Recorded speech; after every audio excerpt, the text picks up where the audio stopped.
전지하시고 전능하신 하나님 아버지 감사합니다. 주님께서는 주의 백성들이 주님께 기도하길 원하신 줄 압니다.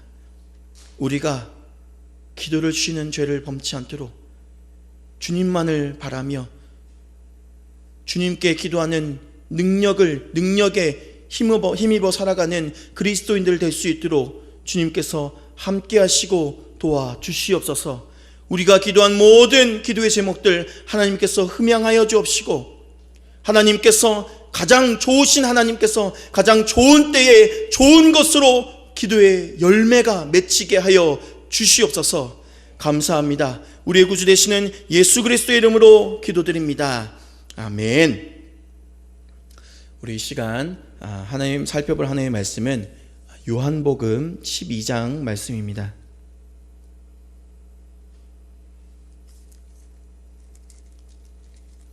요한복음 12장 35절에서 46절까지 살펴보겠습니다.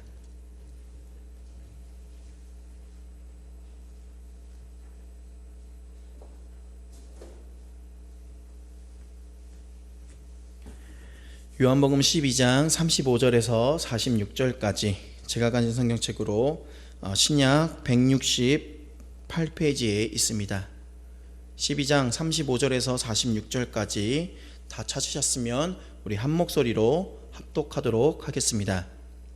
예수께서 이르시되 아직 잠시 동안 빛이 너희 중에 있으니 빛이 있을 동안에 다녀 어두움에 붙잡히지 않게 하라. 어둠에 다니는 자는 그 가는 곳을 알지 못하느니라. 너희에게 아직 빛이 있을 동안에 빛을 믿으라.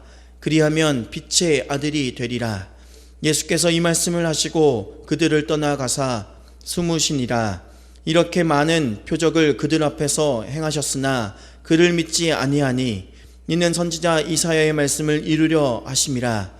이르되 주여 우리에게서 들은 바를 누가 믿었으며 주의 팔이 누구에게 나타났나이까 하였더라. 그들이 능히 믿지 못하는 것은 이 때문이니 곧 이사야가 다시 일렀으되 그들의 눈을 멀게 하시고 그들의 마음을 완고하게 하셨으니 이는 그들로 하여금 눈으로 보고 마음으로 깨닫고 돌이켜 내게 고침을 받지 못하게 하려 함이라 하였음이더라. 이사야가 이렇게 말한 것은 주의 영광을 보고 주를 가리켜 말한 것이라. 그러나 관리 중에도 그를 믿는 자가 많되 바리새인들 때문에 드러나게 말하지 못하니 이는 출교를 당할까 두려워함이라라. 그들은 사람의 영광을 하나님의 영광보다 더 사랑하였더라. 예수께서 외쳐 이르시되 나를 믿는 자는 나를 믿는 것이 아니요 나를 보내신 이를 믿는 것이며 나를 보는 자는 나를 보내신 이를 보는 것이니라. 나는 세상의 빛으로 세상에 왔나니 물은 나를 믿는 자로 어둠에 거하지 않게 하려 함이로라. 아멘. 이 세상에 있는 현상 중에 현상이라고 표현해야 될까요? 이 세상에 있는 현상 중에 가장 신기한 것을 뽑으라고 한다면 저는 빛이라고 말하고 싶습니다. 저도 학생 시절부터 지금까지도 과학을 참 좋아하고 평소에도 과학, 물리학과 관련된 최신 뉴스 같은 거를 좋아하고 가까이 하고 다양한 프로그램, 영상을 통해 볼 때도 있습니다. 그래서 깊지는 않지만 과학자들이 발견하는 신기한 현상들을 많이 알고 있습니다. 그런데 제가 유일하게 이 교회에서 부딪히는 이기지 못하는 친구가 한 명 있습니다. 바로 이제 초등학교 3학년이 되는 강윤우라고 하는 어린이입니다. 윤우랑 대화를 하게 되면 이 과학 질문을 아주 많이 알고 있어서 윤우랑 대화를 하게 되면 팍 하고 막힐 때가 있습니다. 강사님, 촉근이론이 뭔지 알아요? 야, 너 촉근이론을 알아? 야, 촉근이론을 정확히 이해한 사람이 대한민국에 없는 걸로 아는데 너가 그걸 알아? 라고 질문을 하면 제가 모르는 것이 대뜸 있어서 깜짝깜짝 놀랄 때가 있습니다. 하여간 윤우랑 이야기하면서 가장 재미있는 과학적 주제 중 하나가 바로 빛입니다. 우리 가까이 있어서 어디에나 있고 언제나 있는 이 빛이 별것 아닌 것 같아 보이지만 그 신기함은 참 놀랍습니다. 이 세상에 있는 과학자들이 발견한 절대의 영역에 해당하는 것이 바로 이 빛입니다. 절대의 속도를 빛이 갖고 있습니다. 이 절대의 영역, 빛의 속도에 만약 영향을 줄 수 있다면, 과학자들은 이 빛의 속도에 영향을 줄 수 있다면 그는 시공간을 뛰어넘어 4차원을 뛰어넘어 미래로 갈 수 있다고까지 말합니다. 하여간 이 신기하고 놀라운 빛에 대하여 오늘 본문에서는 예수님께서 말씀하고 계십니다. 오늘 이 시간 예수님께서 말씀하시는 빛이, 참 빛이 우리가 이 시간 무엇인지 깨닫길 원합니다. 우리의 현 위치를 또 빛을 통하여 살펴보고 앞으로 어떤 삶을 살아야 할지를 우리의 이 시간 함께 상고해 보고자 합니다. 첫 번째로 이 세상의 참 빛은 예수님이십니다. 우리 46절 말씀을 함께 다시 한번 합독해 보도록 하겠습니다. 46절입니다. 46절 준비 시작. 나는 빛으로 세상에 왔나니 무릇 나를 믿는 자로 어두움에 거하지 않게 하려 함이로다. 아멘. 예수님께서 이 세상에 빛으로 오셨다 하였습니다.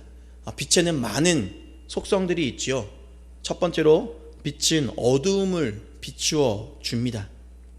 또 빛은 신기하게도 이 세상에 있는 것들 중에 가장 빠릅니다.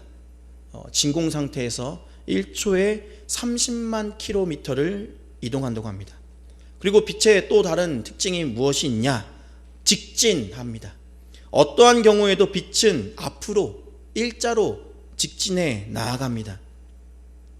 빛은 이와 같이 절대적인 것을 참 많이 가지고 있습니다. 절대 속도를 갖고 있고 또 절대 직진하기만 하는 특징도 가지고 있습니다. 예수님께서도 이 땅에 절대적인 존재로 오셨습니다. 바뀌지 아니하십니다. 예수님은 바뀌지 아니하시고 흔들리지도 아니하시고 우리에게 죄의 구속을 이루어 주실 유일한 하나님의 아들로 오셨습니다.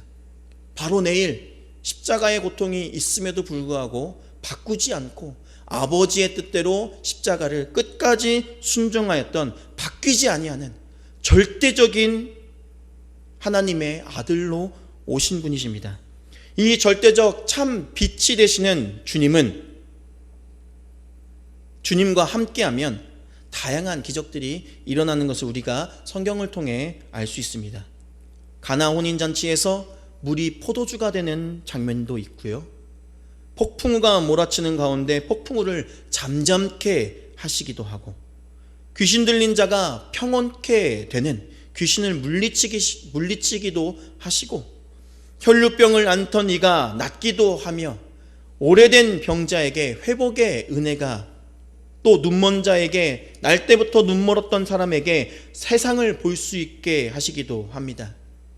오늘 본문 바로 직전에는 죽은 지 4일이 지난 나사로에게서 생을, 다시 삶을, 부활의 영광을 누리게 하시는 능력이 이 참 빛으로 계시는 예수님에게 있다는 말입니다. 성도 여러분, 예수님은 빛이십니다. 아까도 말했지만 빛은 절대적이라고 하였습니다.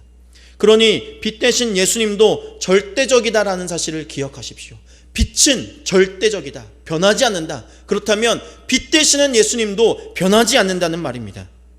빛과 예수님이 절대적이라면, 빛과 예수님이 절대적이라면 변하는 것은 무엇입니까? 빛 되시는 예수님이 절대적으로 흔들리지 않고 변하지 않고 변덕 부리지 아니하신다면 변하는 것은 무엇입니까? 그것은 바로 우리는 변합니다. 나는 변합니다. 빛은 절대 직진한다고 하였지만 빛이 통과하는 물질에 따라서 빛도 휘어지는 경우가 있습니다. 물이 예를 들어서 물이 있고요. 또 볼록 렌즈, 오목 렌즈, 프리즘 이런 걸 통하여서 빛이 휘어지는 것처럼 보입니다. 실상은 빛은 그 안에서도 직진하지만 그 물질 때문에 직진의 방향이 조금 바뀌어 가는 것입니다. 참 빛 되시는 예수님은 절대적이지만 그 빛이 닿는 우리는 변덕스러운 인생입니다. 바뀔 때가 많이 있습니다. 연약해질 때도 있습니다. 요한복음 3장 19절 곧 빛이 세상에 왔으되 사람들이 자기 행위가 악함으로 빛보다 어둠을 더 사랑한 것이니라. 예수님께서 빛으로 이 세상에 오셨음에도 불구하고 많은 사람들에게 똑같이 빛으로 비추어졌음에도 불구하고 많은 사람들이 똑같이 예수님의 말씀을 들었음에도 불구하고 누구는 그 빛 대신 예수님을 받아들이고 누구는 받아들이지 아니한단 말입니다. 자기 행위가 악함으로. 빛이 세상에 왔으되 사람들이 자기 행위가 악함으로 빛보다 어둠을 더 사랑한 것이니라. 빛보다 어둠을 더 사랑한 행위가 악한 사람들이 있다는 말입니다. 문제는 빛에 있는 것이 아닙니다. 빛은 똑같이, 예수님의 말씀은 똑같이 주어졌습니다.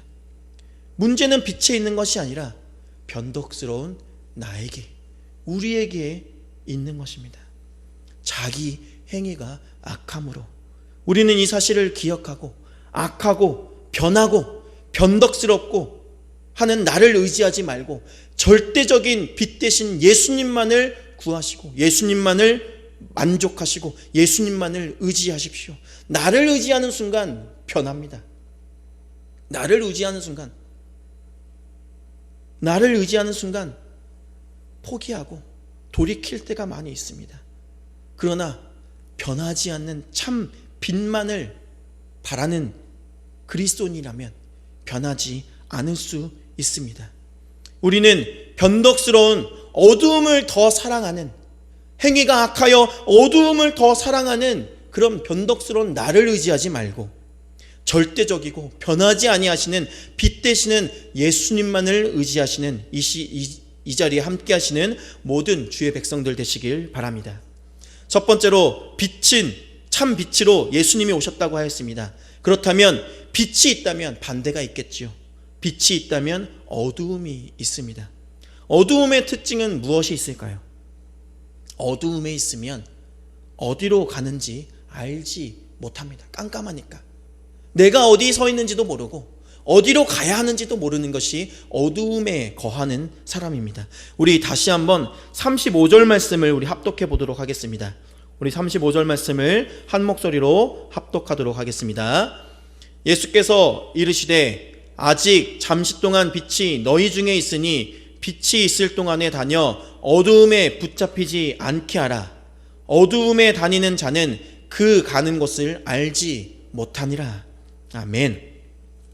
어두움에 다니는 자는 자기가 어디로 가는지 모릅니다. 아니, 내가 어디 서 있는지도 모릅니다. 내가 지금 낭떠러지에 있는지, 내가 지금 사막에 있는지, 아니면 내 바로 앞에 젖과 꿀이 흐르는 그런 땅에 있는지도 모릅니다. 내가 어디 서 있는지도 모르고 내가 어디로 가야 되는지도, 내가 어느 방향으로 가야 되는지도 모릅니다. 바로 그와 같은 사람이 어두움에 거하는 자입니다. 저도 어두움에 거하는 것과 비슷한 체험을 했던 적이 있습니다. 제가 중학교 때 보이스카우트를 했었는데 보이스카우트 선생님과 함께 어느 대회에 참가했습니다. 선생님과 함께 큰 대회였던 것 같은데 수백 명이 모여가지고 수백 명의 학생들이 어느 야산에 딱 떨어뜨려 줍니다. 어느 야산에서 딱 준비 땅 하면은 시작하는 건데 야산에 딱 두 가지 물건만 주어주고 보물찾기처럼 해당 지역에 가서 뭐 이렇게 도장을 찍어 오는 것입니다. 근데 제가 생각할 때 그냥 작은 산, 코스가 있거나 길이 있는 산이 아니라 정말 뚱땅지 같은 야산, 그것도 규모가 엄청 큰 규모.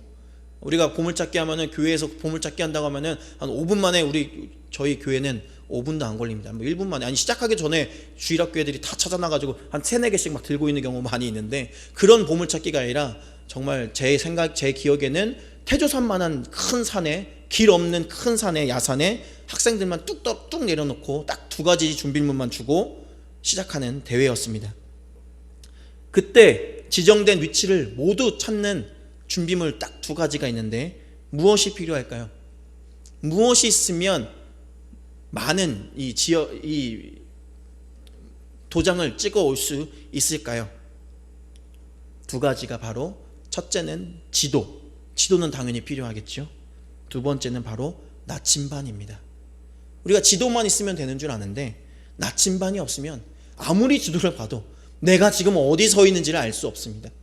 나침반이 없으면 지금 이게 앞인지 이게 뒤인지, 이 지도에 있는 이게 앞산인지 뒷산인지 옆산인지 알 수가 없습니다. 내가 지금 골짜기에 있는지 내가 지금 산 꼭대기에 있는지 이 나침반이 없으면, 내 방향을 알지 못하면 아무런 소용이 없습니다. 그래서 나침반과 지도 딱 두 가지의 물건만 주고 대회를 치렀던 적이 있습니다. 물론 다 도장을 찍어서 만점을 받았던 기억이 있는데, 나침반과 지도가 없으면 첩첩산 중에서 아무리 해가 중천에 떠 있는 낮이라 할지라도 어두움에 거하는 것과 같이 어디로 가야 하는지, 내가 지금 어디에 서 있는지도 알지 못합니다.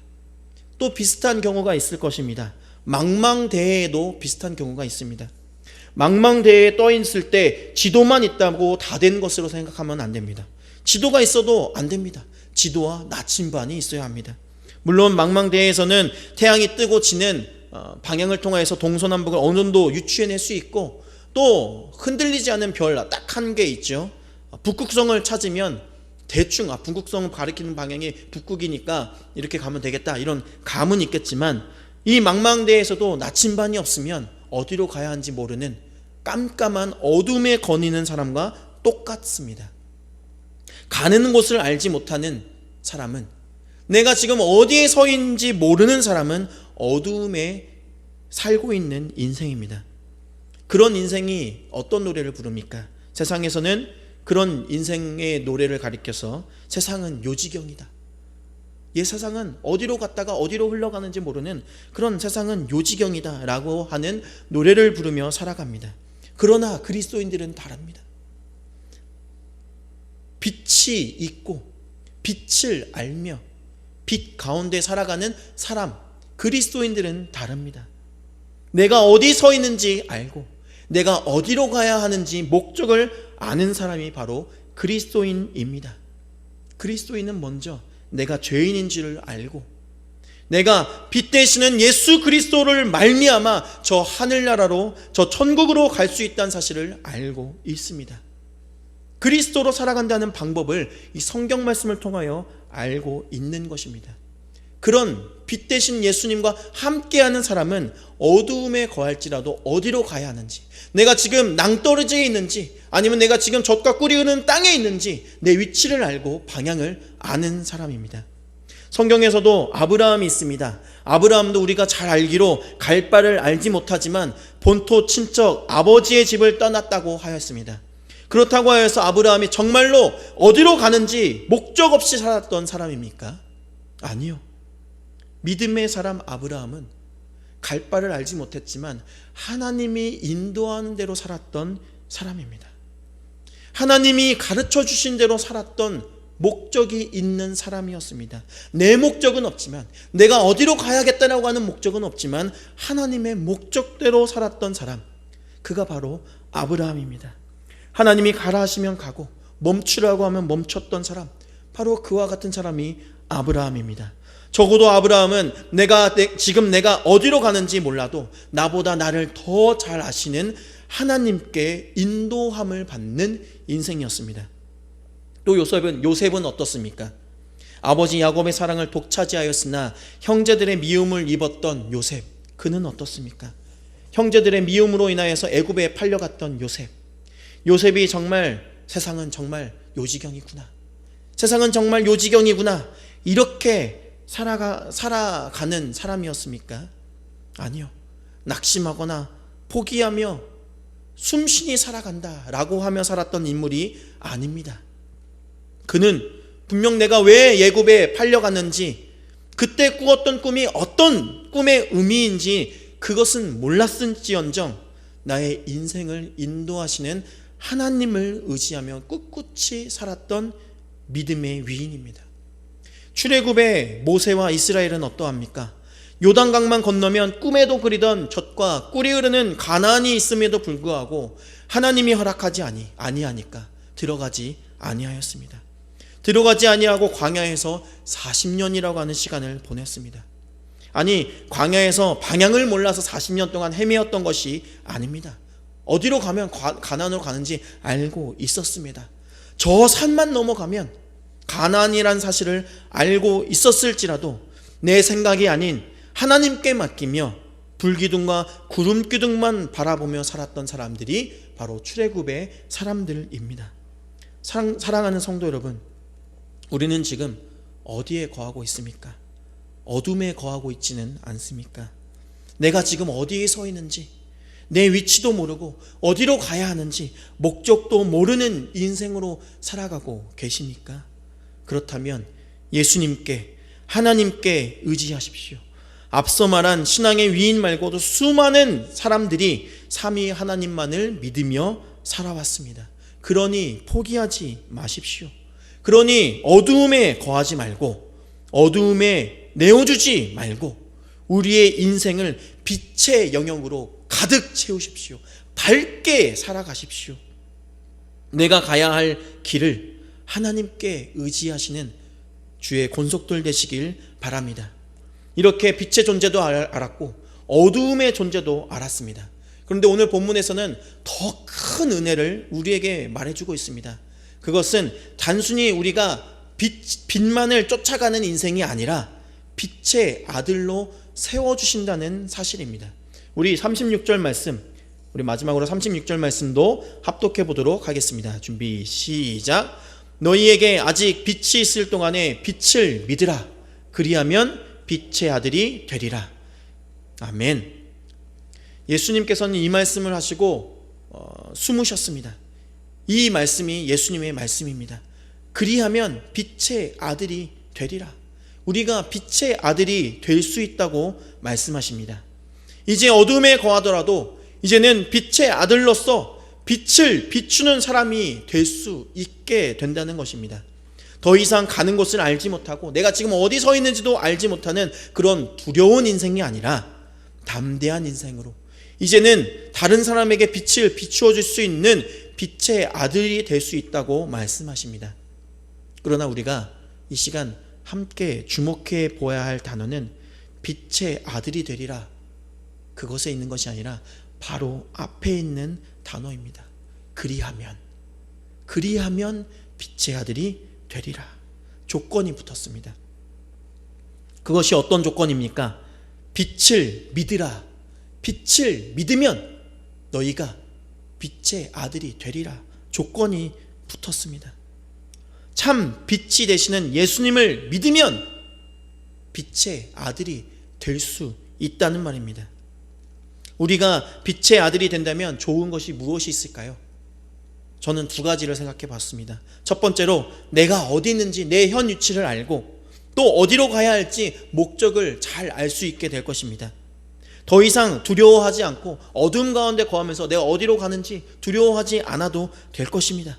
두 번째로 좋은 점이 무엇이 있을까요? 그것은 다른 사람에게 이 빛을 비추어 줄 수 있다는 사실입니다. 이것은 장점이자 또 사명이기도 합니다. 우리는 다른 사람에게 이 빛의 존재를 알려주어야 하는 사명이 있습니다. 나만 누리는 빛이 아니라 다른 사람에게도 빛을 비추는 빛의 아들이 되어야 합니다. 빛의 특성은 직진한다라고 말씀드렸었는데, 그러니 우리가 빛의 아들이 되었다면 어둠이 가득한 세상에 나아가서 어둠이 가득한 세상에 직진하여서 빛을 밝히 비추어야 할, 빛의 영역으로 만들어야 할 사명이 있는 것입니다. 어둠에 거하는 사람에게 빛의 맛을 알려주고 어둠에 거하는 사람에게 참 빛 대신 예수님께로 인도하는 빛의 아들이 되어야 하는 것입니다. 이와 같은 빛의 아들의 역할을 참 잘했던 사람이 요한복음에 등장합니다. 아니, 제가 가장 존경하는 성경 인물입니다. 이처럼 완벽한 사람이 있을까? 누구나 흠이 있지만 이 인물만큼은 흠을 찾아보기가 참 어려울 정도의 위인입니다. 예수님도 이 자를 가리켜서 여자로부터 난 사람 중에 가장 큰 사람이다 라고 칭찬해 주었습니다. 바로 세례 요한입니다. 요한복음 5장 35절 말씀을 제가 봉독하겠습니다. 요한은 켜서 비추는 등불이라 너희가 한때 그 빛에 즐거이 있기를 원하였거니와 라고 하였습니다. 요한을 가리켜서 켜서 비추이는 등불이라 라고 말하였습니다. 1장 8절에서 9절 말씀을 보면 그는 이 빛이 아니요 이 빛에 대하여 증언하러 온 자라 라고 말하였습니다. 요한은 참 빛 되시는 예수님을 증언하고 예수님을 비추는 등불의 역할을 감당했던 사람입니다. 우리도 이와 같은 사람이 되어야 합니다. 우리도 우리의 입술을 통하여 우리의 삶을 통하여 빛을 비추는 등불이 되길 원합니다. 빛의 아들이 되길 원합니다. 참 빛 되시는 예수님을 증거하는 사람이 되길 원합니다. 사랑하는 성도 여러분, 참 빛을 믿었을 때 그리하면 빛의 아들이 된다고 말씀드렸었습니다. 그러나 조금만 더 앞을 보시길 바랍니다. 조금만 더 앞을 보면 또 하나의 단서가 붙습니다. 너희에게 아직 빛이 있을 동안에, 너희에게 아직 빛이 있을 동안에 너희가 빛을 믿으면 그리하면 빛의 아들이 되리라 라고 말씀하신 것입니다. 구원의 밧줄은 언제나 우리에게 허락되어 있지 않습니다. 언제나 영원토록 허락되어 있는 것이 아닙니다. 분명히 끝이 있습니다. 그러니 우리는 예수를 아주 잘 믿어야 합니다. 또 믿음이 확실히 있다면 감사해야 합니다. 40절 말씀, 그들의 눈을 멀게 하시고 그들의 마음을 완고하게 하셨으니 이는 그들로 하여금 눈으로 보고 마음으로 깨닫고 돌이켜 내게 고침을 받지 못하게 하려 함이라 라고 예수님께서 말씀하셨습니다. 택함 받지 못하는 인생은 두렵고 무서운 이야기지만 택감 받지 못하는 인생은 아무리 설교를 듣는다 할지라도 아무리 성경 말씀을 공부하고 알고 있다 할지라도 그 안에서 예수 그리스도를 믿는 믿음이 생기지 않습니다. 오늘 본문에 있는 예수님의 말씀처럼 똑같이 빛 되시는 예수님을 만났음에도 불구하고 눈을 멀게 하시고 그들의 마음을 완고하게 하셨기 때문입니다. 그러니 예수 그리스도를 믿는다는 것은 하나님 아버지의 은혜요, 택정하심입니다. 그래서 우리는 감사해야 합니다. 하나님 나를 선택해 주시고 나를 택하시고 나를 구원의 반차에 함께 탑승시켜 주시니 감사합니다 라고 고백해야 하는 것입니다. 그리고 우리 주위에 복음이 필요한 사람에게 부단히 복음을 증거해야 합니다. 끝이 있기 때문에 영원토록 길이 있다면 나중에 하면 되겠지요. 그러나 끝이 있기 때문에 너희에게 빛이 있을 동안에 빛을 믿으면이라고 하였습니다. 그것처럼 끝이 있기 때문에 우리는 부지런히 복음을 전해야 합니다. 빛에 거하게 하기 위하여서, 참 빛 되시는 예수님을 영접하게 하기 위하여서, 믿음으로 빛의 아들이 되게 하기 위하여서 우리는 포기하지 말고 끝까지 복음을 전해야 합니다. 그러니 우리는 이 시간 다짐하십시오. 내가 빛의 아들이 되리라 다짐하십시오. 그래서 내가 빛의 아들이 되어서 내 친구들에게 빛을 전하리라. 내가 빛의 아들이 되어서 내 부모님에게 빛을 전하리라. 내 사랑하는 자녀에게 빛을 비추리라. 내가 밝은 등불이 되어 그들에게 예수 그리스도의 빛을 비추리라. 밝은 빛을 비추어 어둠에서 깨어나게 하리라 라고 다짐하고 기도하시기 바랍니다. 참 빛 되시는 예수님을 영접하여 빛의 자녀가 되게 하리라 라고 하는 삶의 목표를 가지시기 바랍니다. 그러니 우리는 포기하지 말고 내가 살아가는 혈육, 내 사랑하는 주위에 있는 사람들을 포기하지 말고 복음을 들고 끝까지 빛의 아들로서의 사명을 감당해 나아가시는 모든 주의 권속들 되시길 바라겠습니다.